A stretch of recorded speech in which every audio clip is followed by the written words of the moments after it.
할렐루야. 오늘도 예배 나오신 믿음의 성도님들 주님의 이름으로 환영하고 축복합니다. 예배를 통해서 하나님이 큰 영광 받으실 줄로 믿습니다.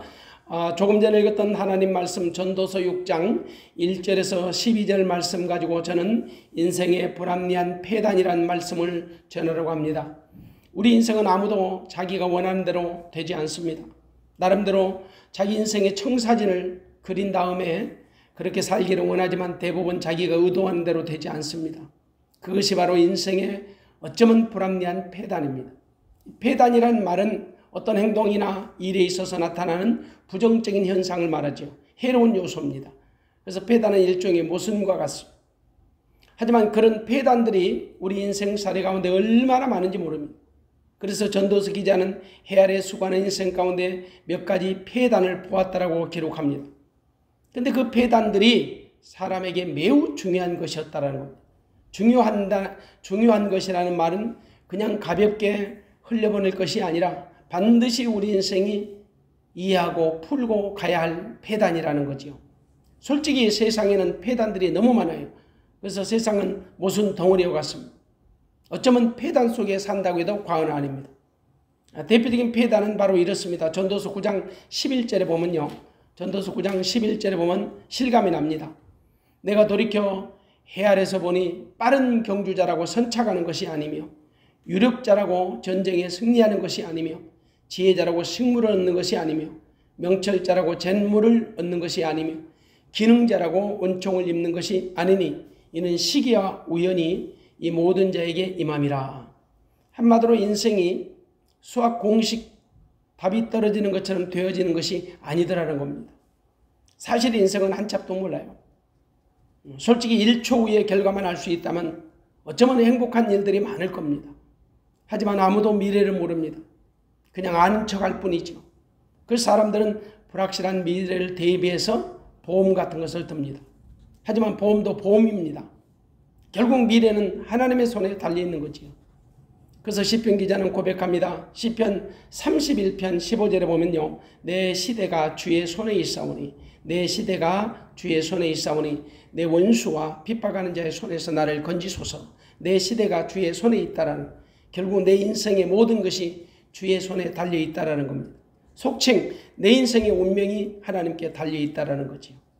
그런데 사람들은 자기 운명이 마치 자기에게 있는 것처럼 교만하고 방자합니다. 그래서 자기 앞에 있는 폐단을 받아들이지 못하고 고개를 절레절레 흔들어댑니다. 도저히 이해할 수 없다라는 거지요. 믿음이 없으면 결코 받아들일 수 없어요. 하지만 그래도 믿음이 있는 자는 그런 폐단을 받아들이기가 용이합니다. 왜냐? 역사와 만물을 주장하시는 분이 하나님이심을 믿는 자들이기 때문이에요.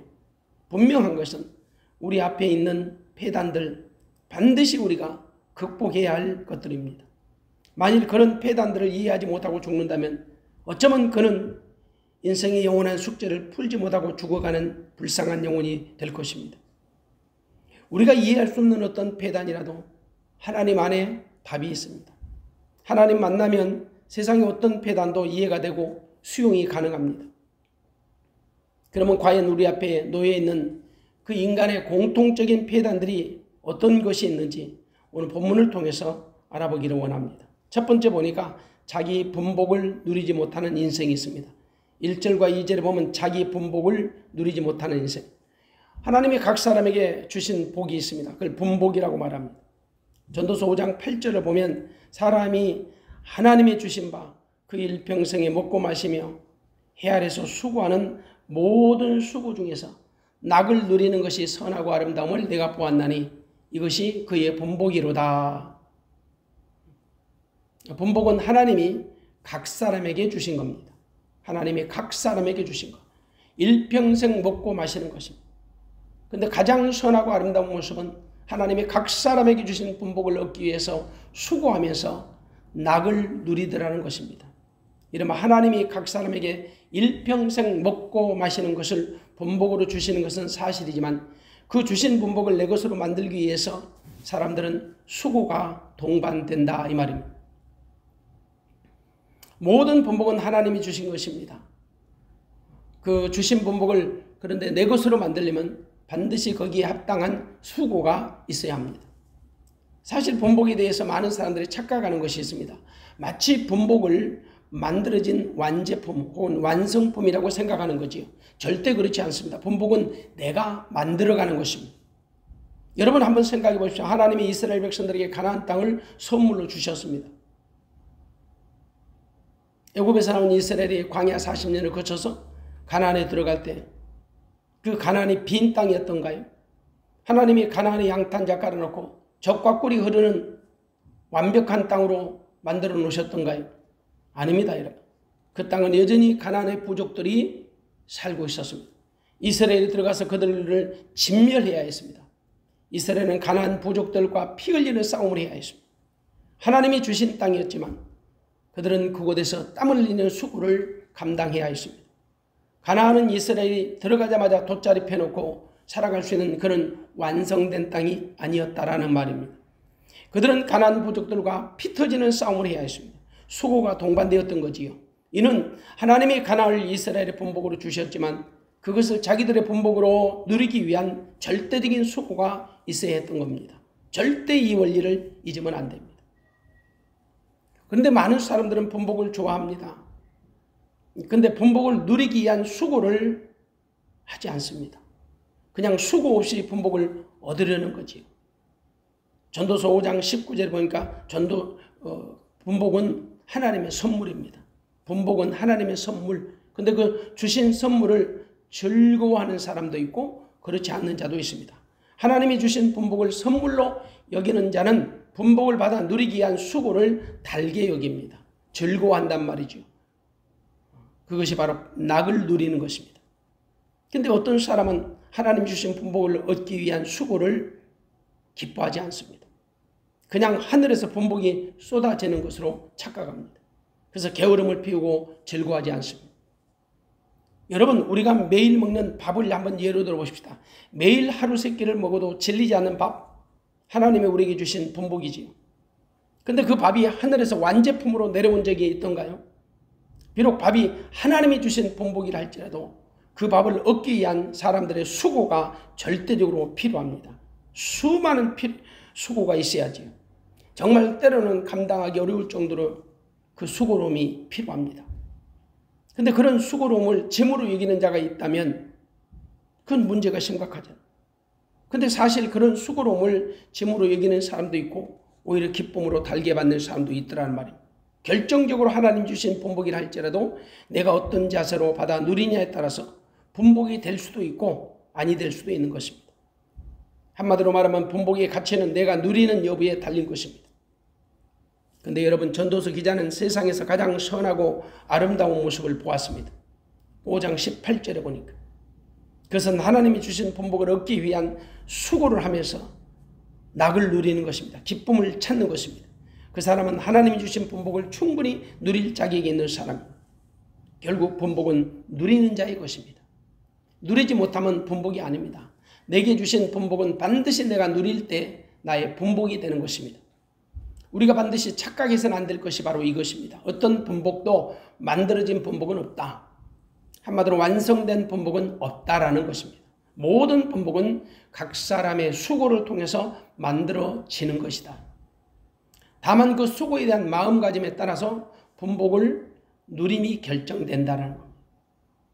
물론 사람마다 자기 보기에 본복이 크게 보일 수도 있고요. 작다고 여겨질 수도 있습니다. 성경에 나오는 달란트 비유를 보면 분명해집니다. 하지만 달란트 비유의 관심이 뭐지요? 달란트의 크기가 아닙니다. 주어진 달란트를 어떻게 누리느냐, 활용하느냐에 달려있는 것입니다. 아무리 큰 본복이라도 자신이 누리지 못하면 그림의 떡이에요. 하지만 우리 눈에 하찮은 것처럼 보일지라도 내가 누리면 그것이 바로 본복이 되는 것입니다. 대부분의 사람들은 자기 손에 들려진 본복을 보고 하나님께 감사하기보다는 남의 손에 들려진 본복을 보고 때로는 불평하고 원망하고 시비하고 논쟁할 때가 많습니다. 그 남들과 비교해서 자신의 본복을 하찮게 여기는 자도 많습니다. 결국 자신에게 주어진 본복을 누리지 못하는 거지요. 한마디로 자기에게 없는 것, 자기에게 부족한 것으로 속상해하고 아파한다는 겁니다. 반드시 내게 주신 본복을 내가 누리려면 그 주어진 본복을 감사함으로 받아들여야 합니다. 그리고 본복을 누리기 위한 어떤 수고라도 달게 기쁨으로 여길 줄 알아야 합니다. 전도서 기자는 해 아래 수고하는 인생들 가운데 아주 중요한 폐단을 발견했습니다. 그 중에 하나는 자기가 받았음에도 불구하고 자신이 누리지를 못한 것입니다. 자기의 본복을 자신이 누리지 못하는 거예요. 세상에 이런 폐단이 어디 있겠습니까? 쉬운 말로 평생 돈만 벌기 위해서 못 먹고 못 놀고 못 쓰다가 죽은 거예요. 결국 그가 평생 일궈놓은 돈을 다른 사람이 쓰는 거지요. 한마디로 그는 자기에게 주어진 본복을 누리지 못하고 죽은 겁니다. 가끔씩 우리 주변에 그런 말들 하잖아요. 평생 못 먹고 못 살다가 이제 좀 살만하니까 죽는다고. 이것도 폐단이지요. 오늘 본문 2절에 보면 어떤 사람은 그 심령의 모든 소원에 부족함이 없어 재물과 부여와 존귀를 하나님께 받았으나 능히 누리게 하심을 얻지 못하였으므로 다른 사람이 누리나니 이것도 헛되어 악한 병이로다. 이 사람은 부족함이 없이 하나님께로부터 많은 것을 받았습니다. 재물도 받았고 부여도 받았고 존귀함을 얻었습니다. 부족함이 없는 사람이죠. 그런데 그 사람은 자기에게 주어진 본복을 자기가 누리지 못한 겁니다. 물론 그 사람이 어떤 상태로 누리지 못했는지는 알 수 없어요. 그가 죽을 병에 걸려서 급사했는지 아니면 구두쇠처럼 아끼고만 살다가 누릴 수 있는 타이밍을 놓쳐버린 것은 아닌지 알 수는 없습니다. 분명한 것은 그는 모든 것을 가진 자였지만 하나도 자신이 누리지를 못했다는 겁니다. 결국 남 좋은 일만 시킨 거죠. 남 좋은 일 시켰다고 좋아할 일 아닙니다. 본문의 의도는 남을 위해 살았다는 것을 칭찬하고 싶은 것이 아니기 때문이죠. 본복을 누리지 못한 인생의 폐단을 지적하고 싶은 겁니다. 자기에게 주어진 본복을 남을 위해 사용한 것도 아닙니다. 차라리 자기에게 주어진 본복을 남을 위해 사용했다면 어쩌면 그는 하나님으로부터 칭찬을 받았을 수도 있습니다. 그런데 본문의 내용은 그런 것이 아닙니다. 속된 말로 그는 모든 것을 손에 쥐고서 남을 위해서도 베풀지 않았고 자신을 위해서도 사용할 줄 모르는 불쌍한 영혼이었던 거지요. 솔직히 우리 주변에 이런 유행의 사람들 많아요. 많은 것을 가졌어도 누릴 수 없는 사람들 말이에요. 그냥 손에 움켜쥘 줄만 알았지 쓰지 못한 사람들 질비합니다. 마치 어떤 사람은 모으는 재미로 살아가는 것 같아요. 무엇이든지 하나님이 주신 것은 흘러가게 해야 합니다. 내게 주신 본복이라면 반드시 나를 통해 흘러가게 해야 합니다. 비록 그것이 재물이든지 아니면 재능이든지 상관없습니다. 흘러보내지 않으면 고여요. 고이면 썩습니다. 우리말이 아끼다가 똥 된다는 말이 있지요. 분명한 말이에요. 하나님이 우리에게 주신 본복은 반드시 이 땅에서 의미 있고 가치 있는 일에 사용해야 합니다. 물질을 주신 것은 하나님의 영광을 위해 사용하라는 것이죠. 하나님이 우리에게 재능을 주신 것도 무엇인가 의미 있는 일에 가치 있는 일에 사용하라는 겁니다. 달란트 비유를 보면 우리는 하나님의 마음을 알 수 있습니다. 하나님이 주신 한 달란트를 땅속에 고이고이 품고 간직하고 싶었던 자, 그 주인으로부터 책망받는 것을 보십시오. 본복은 하나님이 나에게 맡겨주신 선물입니다.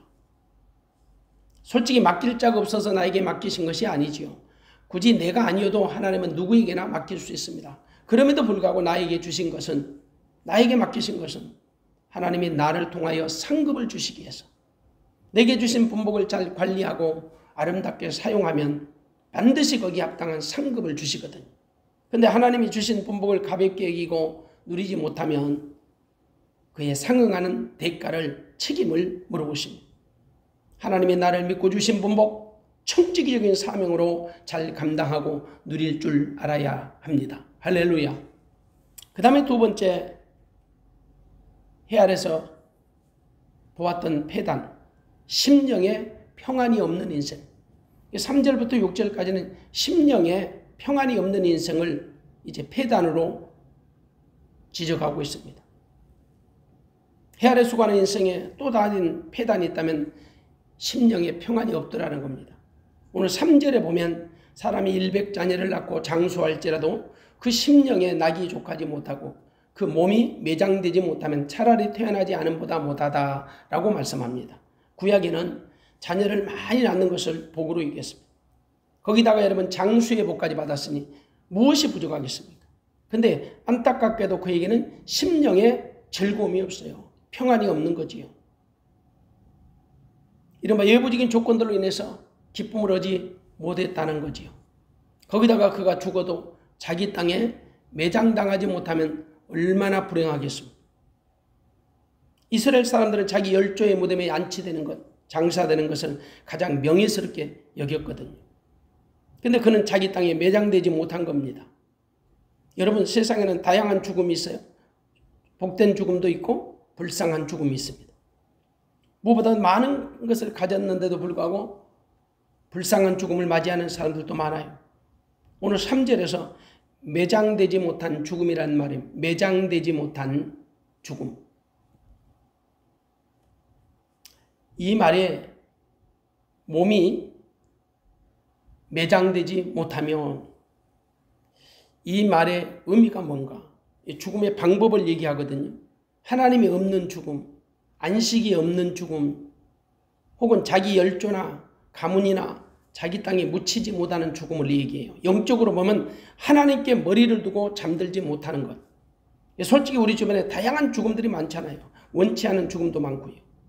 안식과는 상관없이 죽음을 맞이하는 사람들도 많아요. 여러분, 사는 것도 중요한데 죽는 것도 중요합니다. 어쩌면 죽는 것이 더 중요한지도 몰라요. 매장되지 못한 죽음은 차라리 태어나지 않는 자만 못하다고 성경은 말씀합니다. 차라리 햇빛을 보지 못하고 낙태된 자가 더 낫다라는 말입니다.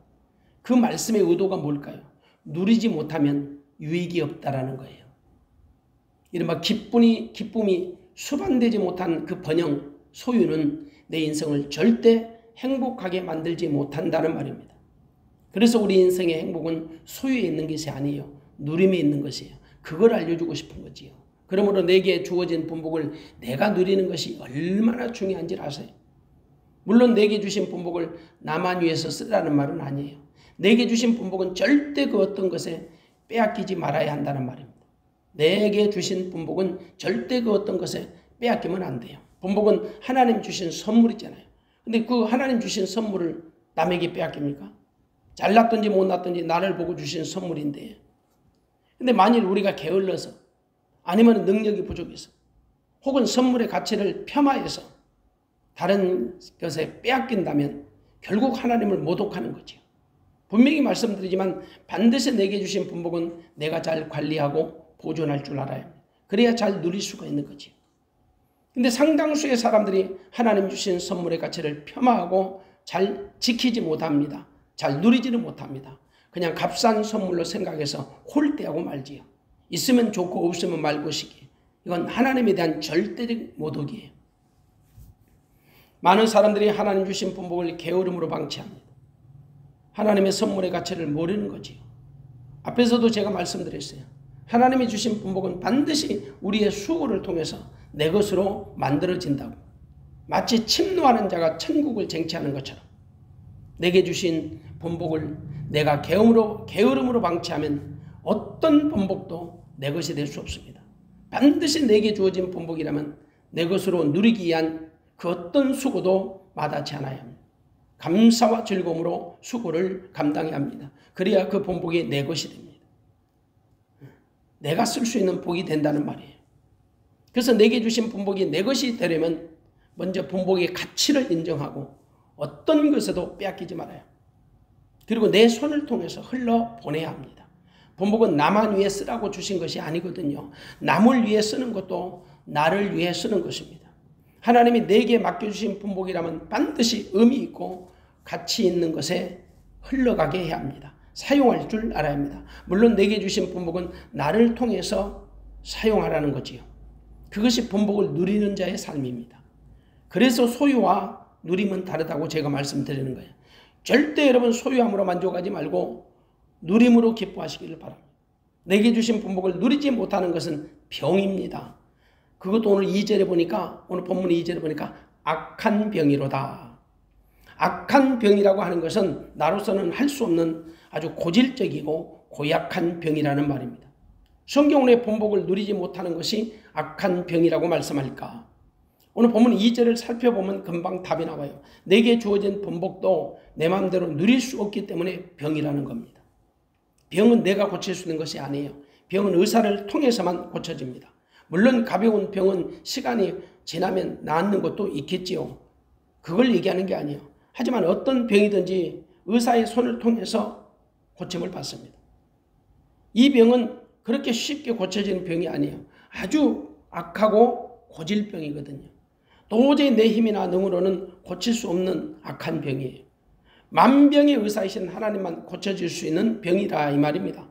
모든 병을 고쳐주실 분은 하나님밖에 없는 거지요. 다시 말해 인간에게 주어진 그 엄청난 폐단을 해결하실 분은 하나님밖에 없다라는 거예요. 결국 헤아려 수고하는 인생의 모든 폐단을 해결하실 분은 하나님밖에 없습니다.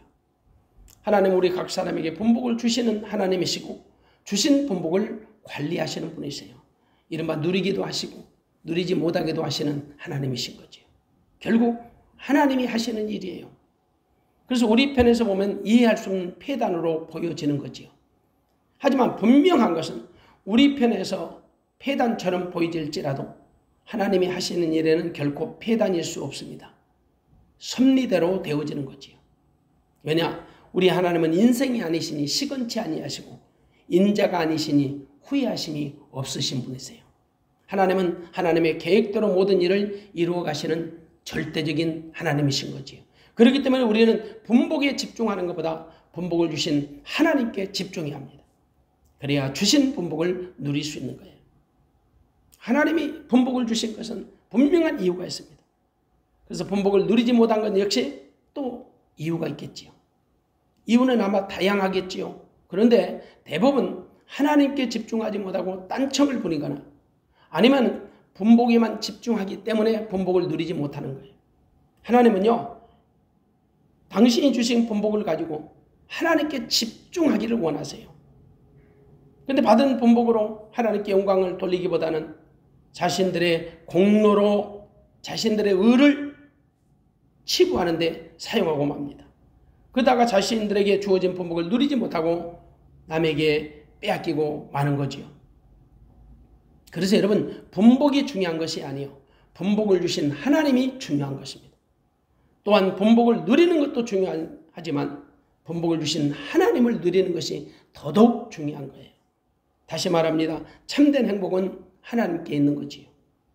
아무리 우리 인간이 아등바등 노력할지라도 분복을 우리 스스로 얻을 수 있는 것이 아닙니다. 또한 내게 주어진 분복이라 할지라도 내 마음대로 누릴 수 있는 것도 아닙니다. 모든 것은 하나님께 달려 있습니다. 결국 하나님이 만복의 근원이시기 때문입니다. 하나님이 분복을 주시지 않으면 아무도 얻을 수 없고요. 비록 주신 분복이라 할지라도 하나님이 거두가시면 누릴 자가 없습니다. 모든 것이 하나님의 손에 달려 있습니다. 분복도 하나님께 달려 있고요. 분복을 누리는 것도 하나님께 달려 있다라는 말입니다. 우리가 할 수 있는 일은 분복을 잡으려고 쫓아가는 것이 아닙니다. 분복을 주신 하나님을 바라보고 쫓아가는 것입니다. 하나님이 주신 것만 나의 분복이기 때문입니다. 다시 말합니다.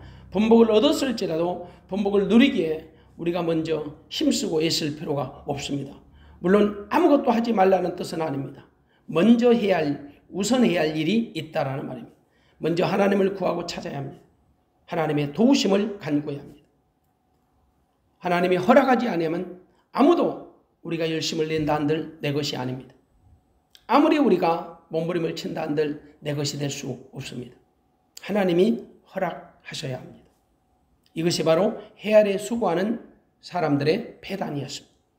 사람들은 가끔 인생의 폐단을 보고 그런 말을 자주 합니다. 그렇게 부지런히 살던 사람인데, 그토록 착하게 살던 사람인데 라고 말합니다. 이른바 해 아래 수고하는 인생들의 폐단을 두고 아쉬워서 하는 말이지요. 그래서 가끔씩 이런 말을 해요. 재주는 곰이 부리고 돈은 떼놈이 받는다. 열심히 노력한 사람 대신에 엉뚱한 사람이 이익을 본다는 말이지요.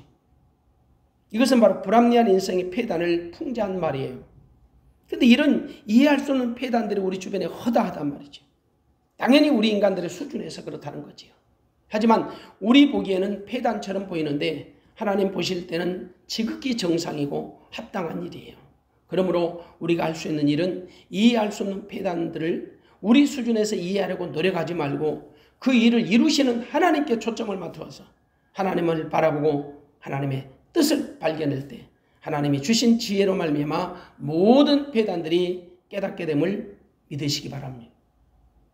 우리가 할 수 있는 일은 하나님께 붙어 있는 거예요. 하나님께 속한 거지요. 그러면 하나님의 지혜와 명철을 주사 모든 섭리를 깨닫게 하실 겁니다. 그럼 우리 인생에 그 이해할 수 없는 폐단들이 다 풀리는 거예요. 마지막으로 인생에 주어진 또 다른 폐단 중에 하나는 욕구의 만족이 없더라는 겁니다. 인생의 욕구에 만족이 없다. 그것은 7절부터 9절까지 내용입니다. 인간은 누구나 기본적인 욕구가 있어요. 본문 7절은 대표적으로 식욕에 대한 욕구를 지적합니다. 7절에 보니까 사람의 수고는 다 그 입을 위함이나 그 식욕은 차지 아니하느니라. 모든 인간에게 가장 으뜸되는 욕구가 식욕입니다. 식욕은 모든 인간이 태어날 때부터 죽을 때까지 가지고 있는 본능적 욕구예요. 식욕은 생존의 욕구지요. 오죽하면 본문 7절은 사람의 수고 자체를 입을 위하여 한다라고 말씀하겠습니다. 노골적으로 말하면 사람은 먹기 위해 산다는, 먹기 위해 일한다는 말이지요. 듣기 거북해도 부인할 수 없는 사실이에요. 사람은 아무리 먹어도 채워지지 않습니다. 미안하지만 어제 잘 먹었다고 오늘 굶는 자는 없습니다. 물론 건강 이상이 있는 자를 제외하고 말이에요. 다른 것은 몰라도 먹는 것에 관해서는 날마다 새롭습니다. 건강한 사람은 날마다 먹는 것이 새롭고 즐겁습니다. 물론 먹는 욕구만 그런 건 아니에요. 인간의 기본적인 욕구는 채워도 만족감이 없어요. 시간이 지나면 다시 그것을 또다시 추구하게 됩니다. 욕구의 만족이 없기 때문에 그래요. 모든 인생이 그렇습니다. 근데 전도서 기자는 이런 모든 것들이 헛되어 바람을 잡으려는 것과 같더라. 그렇게 고백을 해요. 대표적으로 우리에게 헛됨을 알려줬던 인물이 있죠. 하나님이 없는 삶은 허무하다는 것을 가장 리얼하게, 가장 솔직하게 알려준 사람이 있어요. 솔로몬입니다. 그는 역시 전도서 1장 2절에서 헛되고 헛되며 헛되고 헛되니 모든 것이 헛되도다. 그 유명한 고백을 합니다. 여기서 헛되다는 말은 가냘픈 수증기와 같다라는 겁니다. 입에서 나오는 입김과 같은 것입니다. 금방 있다가 없어져 버리잖아요. 이런 것들이 헤아려 수고하는 인간들의 폐단이라는 겁니다. 전도서 기자가 본 이런 폐단들이 인간들에게는 매우 중요한 것이다. 매우 중대한 관심사라는 거지요. 그냥 가볍게 흘려버릴 수 있는 것이 아니라 정말 심중에 반드시 해결하지 않고는 견딜 수 없는 공통의 관심사라는 겁니다. 반드시 해결받고 넘어가야 할 문제라는 거예요. 그렇지 않으면 인간은 아무도 행복하지 못합니다. 그러나 여러분, 하나님 안에서 하나님의 섭리를 깨닫고 답을 얻으면 참된 행복의 비밀을 알게 됩니다. 이른바 인간의 모든 폐단의 난제들을 하나님 안에서 찾게 되는 거지요. 그건 인생의 본질을 깨닫게 되는 겁니다. 인생의 본질을 깨닫는 것이 하나님 앞에서가 아니면, 하나님 안에서가 아니면 불가능해요. 그래서 오늘 본문의 결론은 10절, 11절, 12절로 우리가 그 말씀을 통해서 찾을 수가 있는 것입니다. 오늘 10절의 말씀을 세번역 성경에서는 이렇게 말합니다. 10절 보십시오. 지금 있는 것은 무엇이든지 이미 오래전에 생긴 것이다. 인생이 무엇이라도 이미 알려진 것이다. 사람은 자기보다 강한 이와 다툴 수가 없다. 결국 인생의 폐단을 가지고 하나님과 다투지 말라는 겁니다. 다시 세번역 성경으로 12절을 읽어보면 이렇습니다. 그림자처럼 지나가는 짧고 덧없는 삶을 살아가는 사람에게 무엇이 좋은지를 누가 알겠는가? 사람이 죽은 다음에 세상에서 일어날 일들을 누가 그에게 말해줄 수 있겠는가? 인생의 모든 폐단을 해결하실 분은 하나님밖에 없다라는 거지요. 우리 인생의 폐단을 정리하면 이렇습니다. 있어도 누리지 못하는 인생, 폐단입니다. 가져도 만족이 없는 인생, 폐단입니다. 살아도 평안이 없는 인생, 폐단입니다. 이런 폐단을 갖고 사는 인생들에게 참 행복이 있을까요? 결국 인생의 행복은 눈에 보이는 어떤 현상이나 소유가 아니라 각자의 마음에 있다는 겁니다. 하나님이 주신 마음의 기쁨을 소유하는 자는 참된 행복을 느낄 수가 있다는 거지요.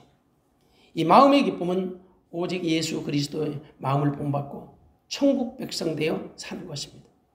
다시 말해 내가 천국으로 사는 거지요. 천국 되어 사는 겁니다. 내가 천국 되어 산다라고 하는 것은 하나님의 아들을 믿는 믿음 안에서 사는 것입니다.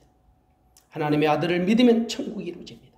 내 안에 천국이 이루어지면 천국의 주인이신 예수 그리스도가 주시는 마음과 생각으로 살게 됩니다. 이른바 예수 그리스도가 나를 성전 삼고 내 안에 들어오셔서 그분이 나의 왕이 되시고 주인이 되시고 생명이 되시고 전부가 되시는 거지요. 그러면 나는 하나님의 생명으로 거듭나서 예수님과 한 생명이 되어 살게 됩니다. 이른바 성전의 머리 되신 주님이 주신 마음과 생각으로 살게 되는 거지요. 그러므로 이제 내가 사는 것이 아닙니다. 오직 내 안에 그리스도께서 사신 것입니다. 비록 내가 지금 육체 가운데 살지라도 나를 사랑하사 나를 위하여 자기 몸을 버리신 하나님의 아들을 믿는 믿음 안에서 사는 거지요. 그러면 내 안에 주님이 주신 마음과 생각으로 살게 됩니다.